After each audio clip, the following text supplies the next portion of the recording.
bem-estar e movimento. Apresentação: Márcio Atala.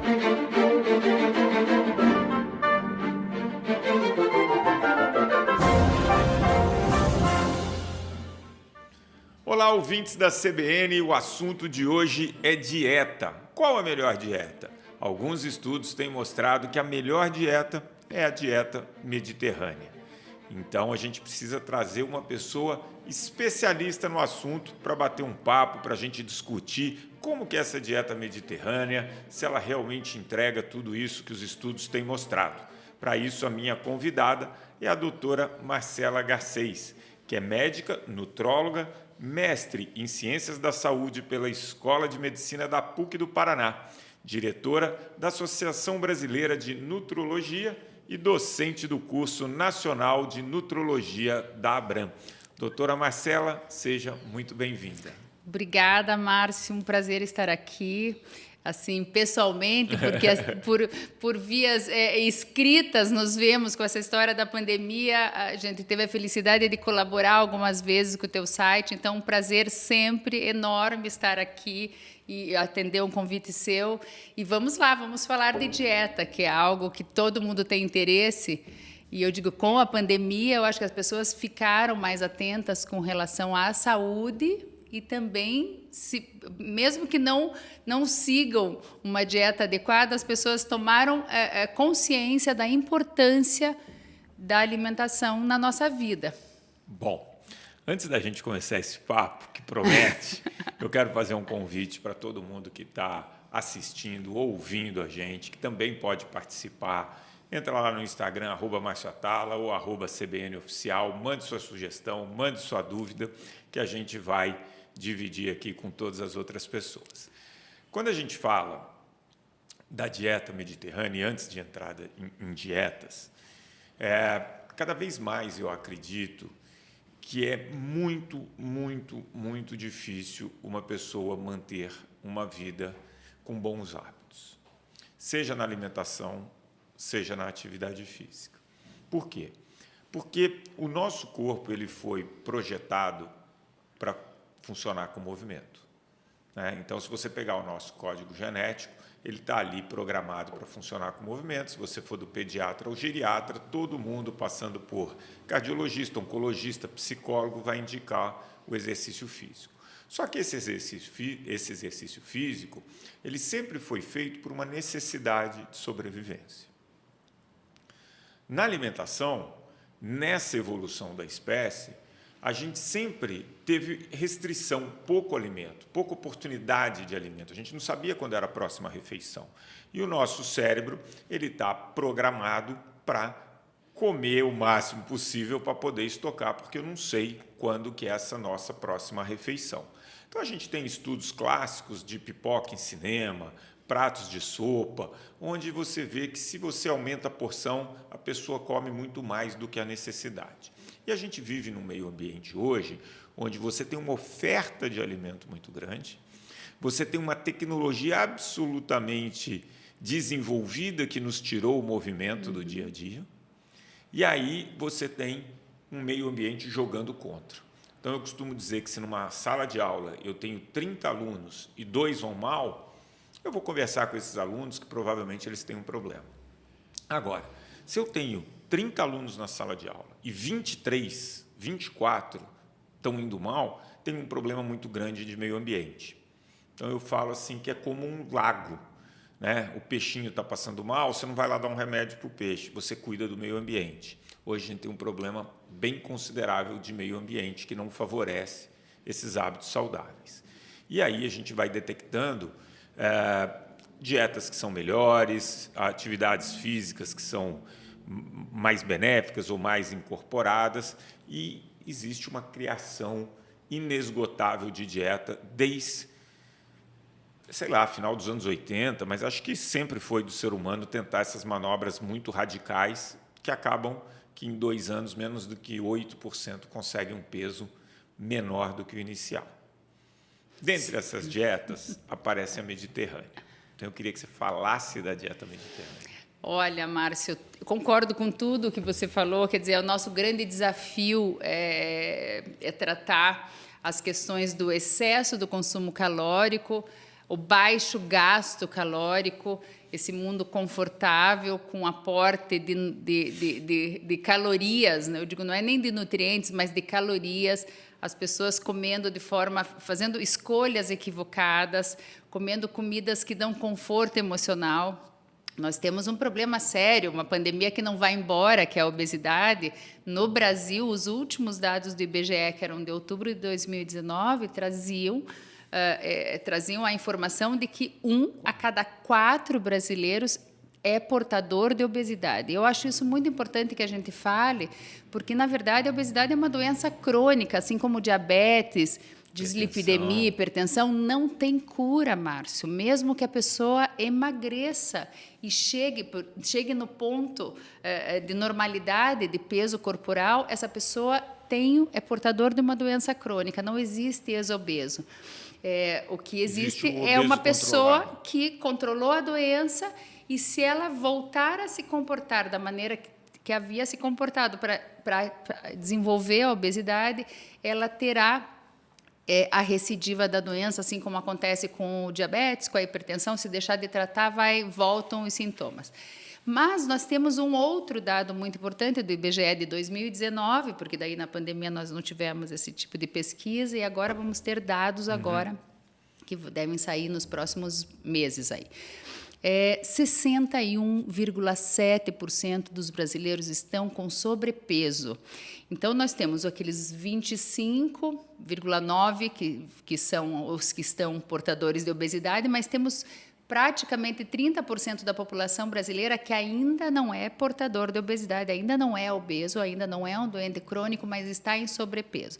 E essas pessoas estão em sobrepeso justamente por conta disso que você falou. As pessoas consomem mais calorias, o mundo te dá conforto, toda a tecnologia faz com que as pessoas não se movimentem.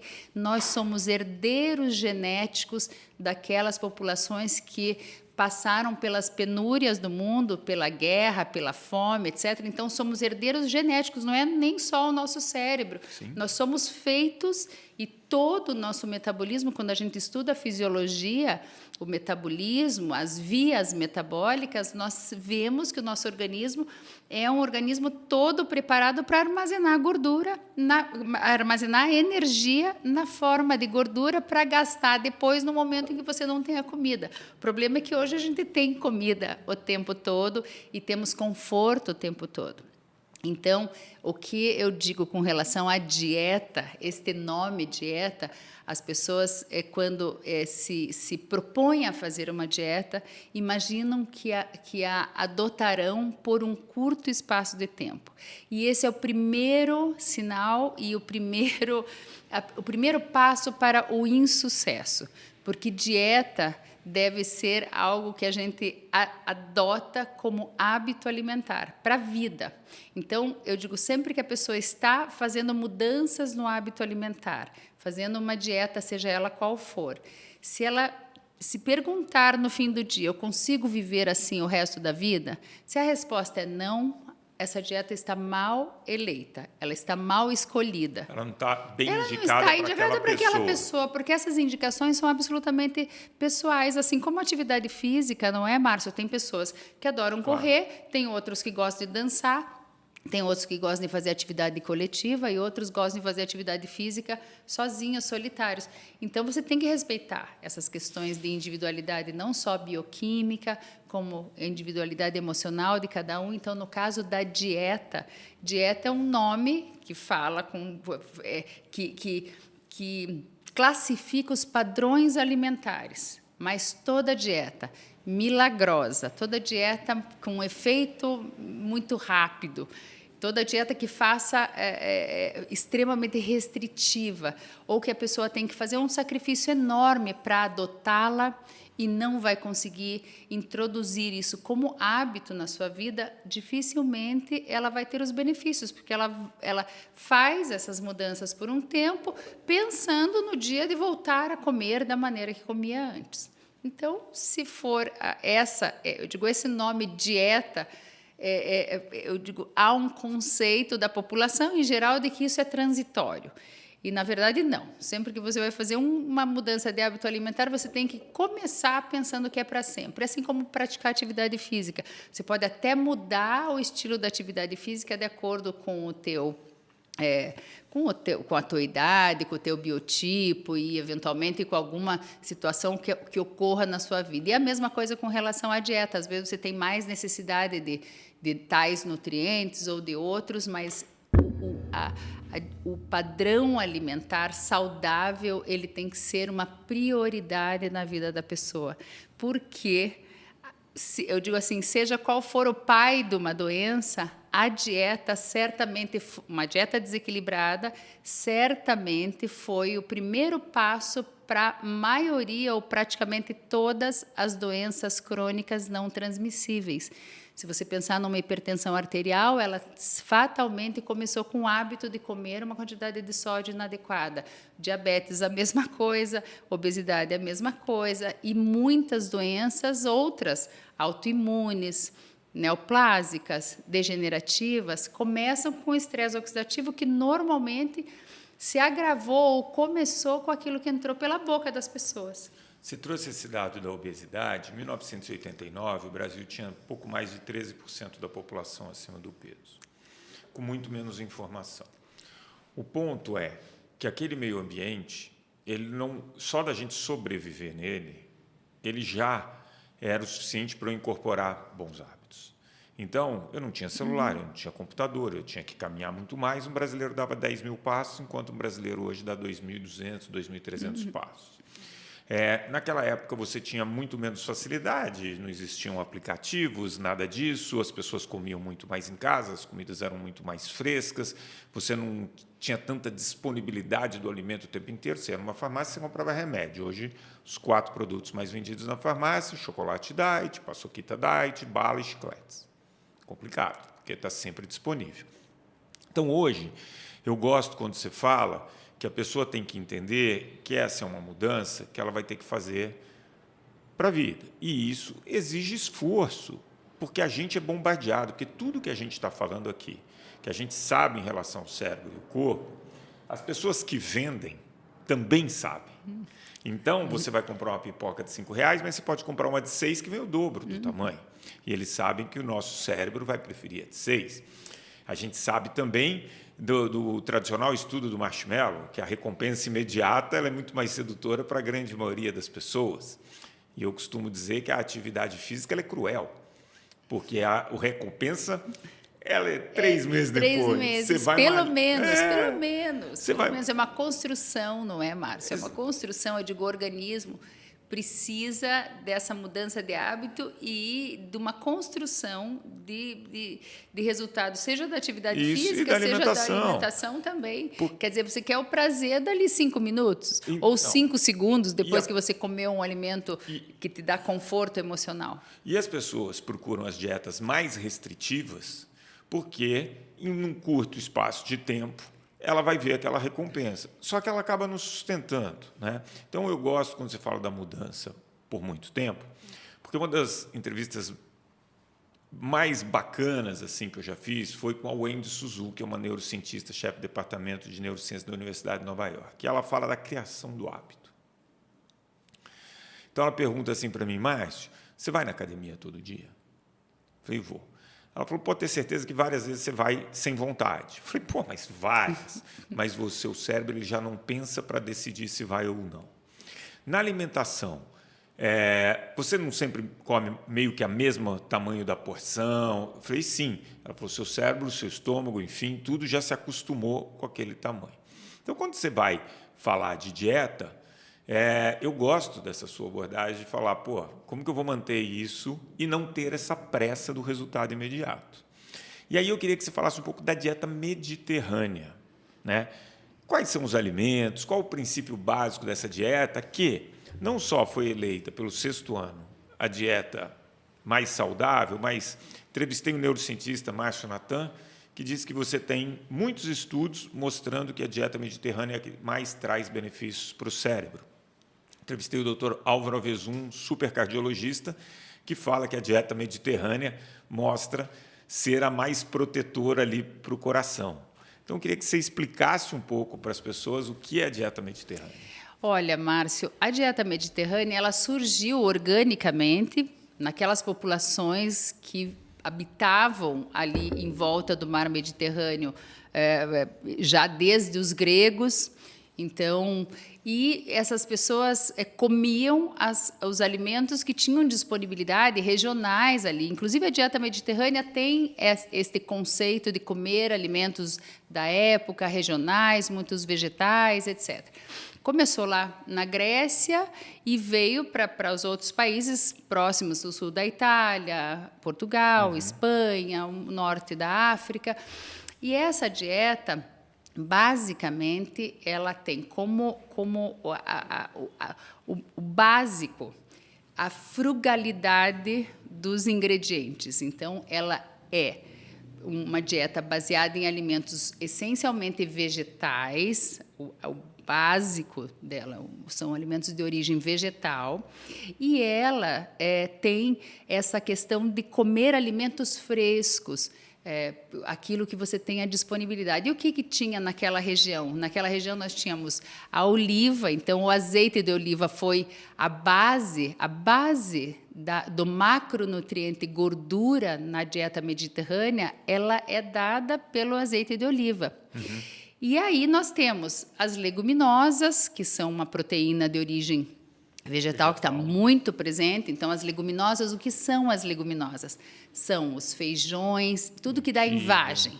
Feijões, lentilhas, grão de bico, soja, ervilha. Lá no Mediterrâneo não se come muito soja, mas ervilhas, lentilhas, grão de bico e feijões de todas as cores.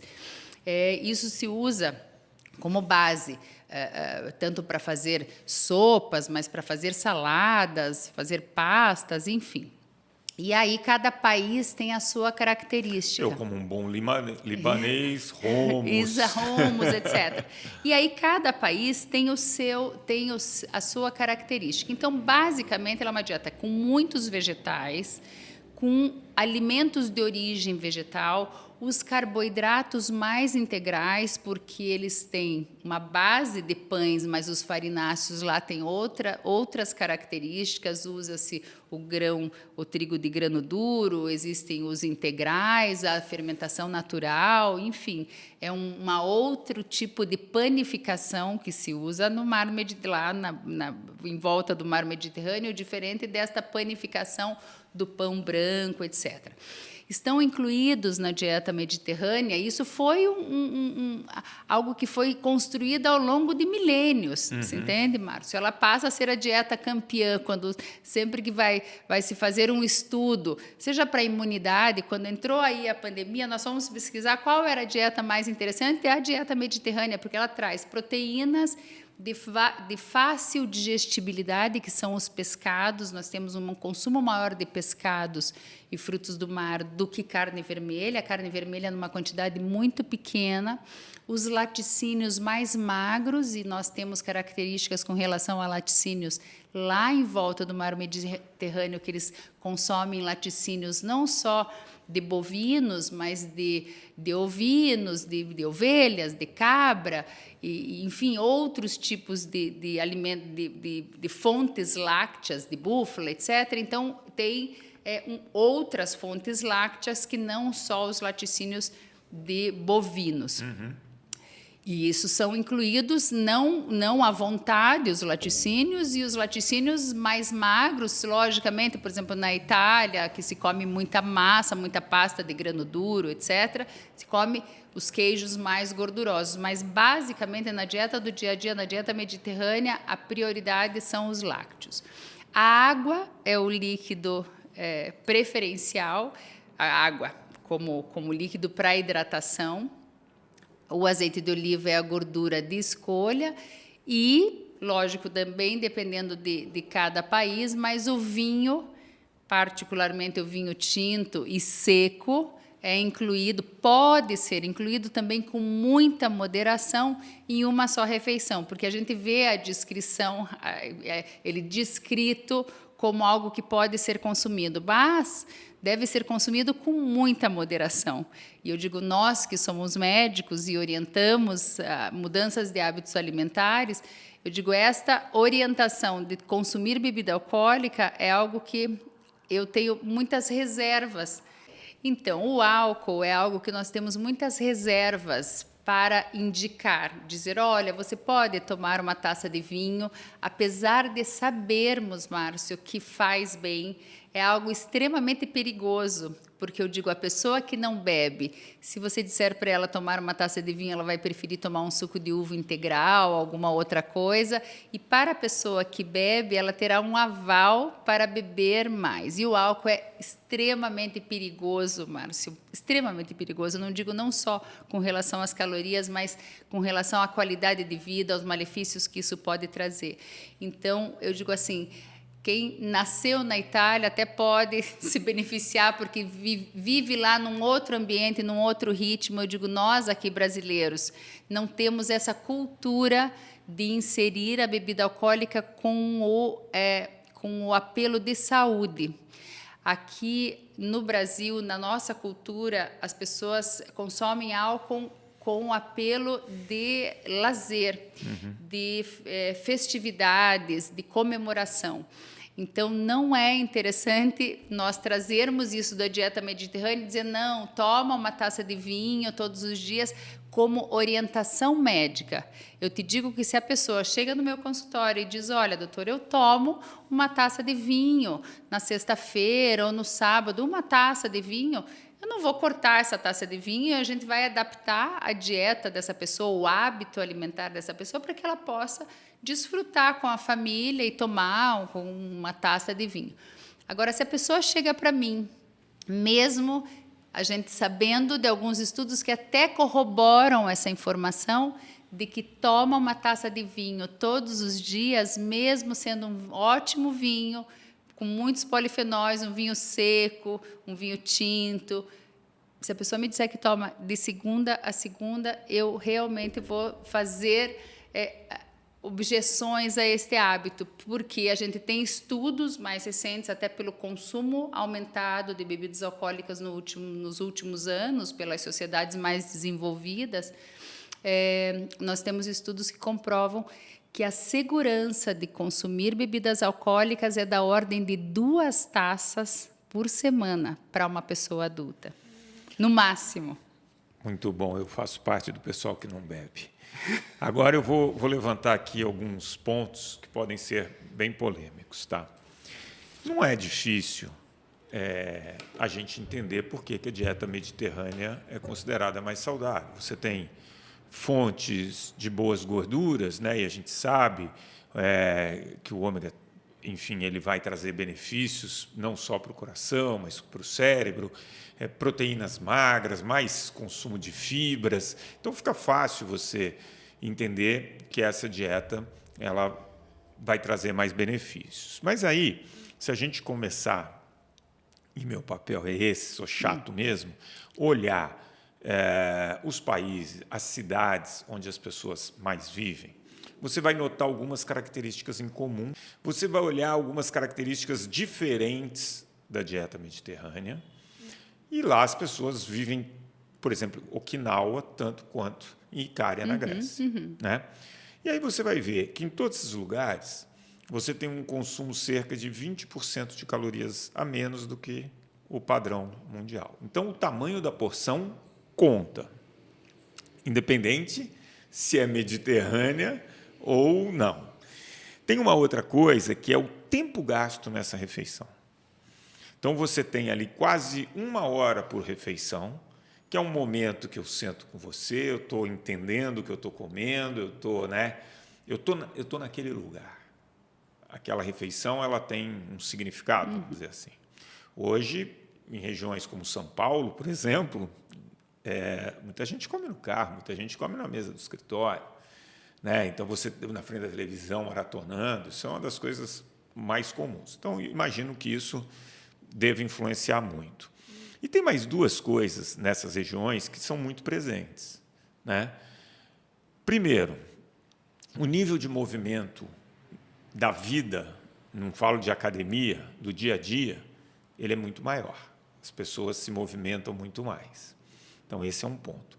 O nível de estresse também nesses lugares costuma ser menor. Então, você tem algumas outras variáveis, mas focando na alimentação, tem muito a questão da quantidade. Porque hoje a pessoa fala, legal, dieta mediterrânea, ou legal, azeite, e enche a salada de azeite. Qual a importância do tamanho das porções?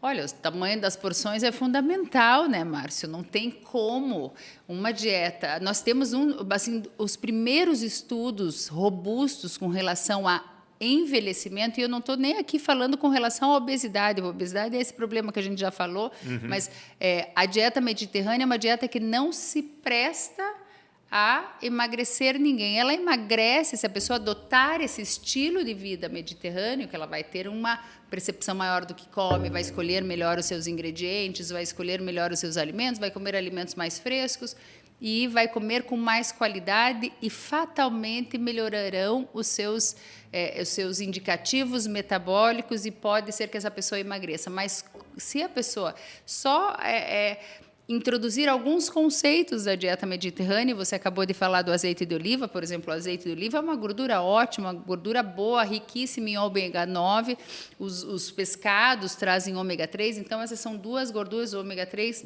é extremamente importante, e o ômega 9 é uma gordura extremamente benéfica para perfil cardiometabólico, enfim. Mas, como toda gordura, seja uma banha de porco ou azeite de oliva, tem 9 calorias cada grama. Uma colher de sopa rasa de azeite de oliva, uma colher de sopa rasa, gramas? Tem 10 gramas, portanto 90 calorias. calorias. Se você colocar 10 colheres de sopa numa salada, que é possível, você pega um bowl e coloca 10 colheres, dá uma regada, são 1.000 calorias praticamente só de azeite de oliva. Se Essa conta não fecha. A conta não fecha. Então, quer dizer, se essa pessoa adotou conceitos da dieta mediterrânea e passa a engordar, a ganhar peso e ter o seu perfil metabólico alterado, essa dieta não serviu, não funcionou. Quer dizer, não dá. A conta não fecha. Então, eu digo, as calorias são algo extremamente importante. Eu estava no início começando a falar, porque os nossos primeiros estudos, quando a gente começou a estudar qual o padrão alimentar que mais aumenta a expectativa de vida, que mais tem efeito anti-aging, ou que faz com que a saúde se prolongue por mais tempo, é a restrição calórica. E quanto mais a nossa idade vai passando, Márcio, menos nós temos necessidade de comer calorias. Então, eu digo, o padrão alimentar e o hábito alimentar vira uma obra de engenharia, porque você tem que comer, sentir-se saciado e comer menos calorias e ainda fazer melhores escolhas. E te digo mais, nós temos um grande problema com o envelhecimento, que é a nossa dificuldade de bater a meta de ingestão proteica. Isso é um problema sério, eu digo, não é um desafio para nós que trabalhamos com a questão alimentar e orientação alimentar, tanto na saúde como na doença. Nós temos, com o envelhecimento, por vários fatores. Primeiro, porque proteína tem um custo maior, mas não só isso, as pessoas passam a não escolher proteínas. Por exemplo, você vai a um restaurante por quilo, Márcio, lá, eu venho a São Paulo, trabalho aqui quase metade do tempo no mês, e às vezes eu almoço ali na região da Paulista, num restaurante por quilo, e fico observando o prato daquela moçada que desce daqueles prédios, é uma moçada que vem com um crachazinho, e com certeza ganham lá um vale-refeição, e vão servir-se na hora de um buffet por quilo, que eu vou daí num restaurante desses buffet por quilo. E olho no prato daquela meninada que a maioria está um pouquinho, no mínimo, em sobrepeso, a maioria, pelo menos, no mínimo a metade deles. E você vê que as pessoas colocam num prato, num buffet onde pode servir-se livremente, colocam lá arroz, batata, farofa, polenta, mandioca, etc., uma lasanha, um pedacinho assim de carne não comem. Nós temos observado, e eu vi uma pesquisa que saiu agora no início do ano, demonstrou isso, as pessoas não comem mais arroz e feijão. Não comem feijão, porque o arroz continua no prato. E o feijão é uma proteína de origem vegetal. Culpa das nutricionistas que falam que engorda. Então, e aí, e põe assim, os que colocam uma salada no prato, colocam uma folhinha de alface. As verduras, os vegetais deviam ocupar metade do prato. Metade do prato. Vegetais, legumes, verduras, tudo que nasce para cima da terra, pode comer à vontade. Um quarto do prato, proteínas, e outro quarto do prato, carboidratos, e um só. Nós temos essa miscigenação de culturas nos países aqui ocidentais que fazem com que as pessoas, diferente lá do mar Mediterrâneo, se você vai comer em qualquer país do mar Mediterrâneo, se as pessoas comem batata, elas estão comendo batata, elas não comem batata em massa. Sim. Se elas comem massa, elas comem massa. Se forem comer algum prato ou um risoto, é o risoto ou a massa. Aqui não, aqui as pessoas comem o arroz, a massa, a farofa, a polenta, e aí a proteína fica um tiquinho. Então, eu digo, a escolha é um problema. E eu te dei esse exemplo do restaurante por quilo, porque esses meninos, que me dá vontade de dar quase uma palestra lá no restaurante por quilo, esses meninos estão pagando o mesmo valor por um carboidrato e uma carne, que pesa a mesma coisa. A escolha. Doutora Marcela, o papo está maravilhoso. A gente vai ter que encerrar por aqui. Semana que vem, a parte 2, para quem está nos acompanhando. Mas o Bem-Estar em Movimento, ele tem que ficar por aqui, ele vai ficar por aqui. Eu tenho certeza que as pessoas estão adorando esse bate-papo e já vão poder conferir tudo no nosso podcast. E também já está disponível em todas as plataformas de áudio, inclusive no aplicativo da CBN. Esse programa de hoje teve a produção da Joana Cafuri e do Bruno Teixeira. Um bom fim de semana a todos e até a próxima. Bem-Estar e Movimento. Apresentação: Márcio Atala.